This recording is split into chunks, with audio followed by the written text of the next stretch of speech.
How you doing? Most people don't get to see solar panels because they're up on a roof, which is pointing at the sky, which is always a sensible thing. But I've put one here on the side of my shed.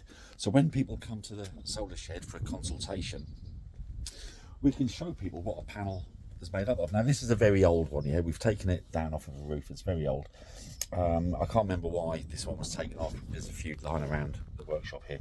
But when you look closely at panels, most people can see those large silver lines, but what they don't see is all those little tiny silver wires in between.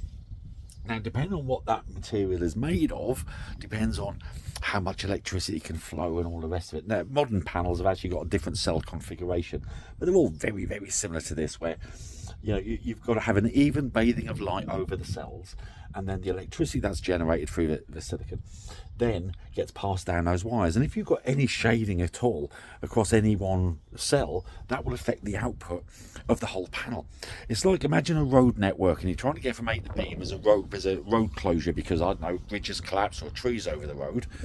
Well, you'll still get there, but it's much less efficient, isn't it? Exactly the same as solar panels, exactly the same. So like when you go to you've got a remote control toy and you need 6 batteries and you've only got 5, so you go to the top drawer in the kitchen and you get a battery out and it goes in and the whole thing, that's the same as with solar. You need even power across all of the array, and there's ways we can get around that, but that's just a little pointer just to show you all those little tiny wires in there. Yeah, they all need the same amount of light hitting that area for it to work efficiently and effectively as possible. So, cloud cover, shading, trees, branches, leaves, it all has a significant effect.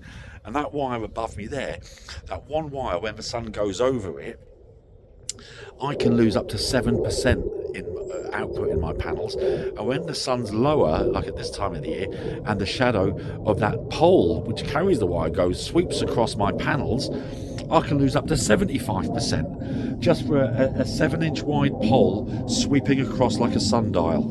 75% output loss, yeah? So there's lots and lots of things we can do to combat that, but I think having the knowledge in the first instance is always helpful as well.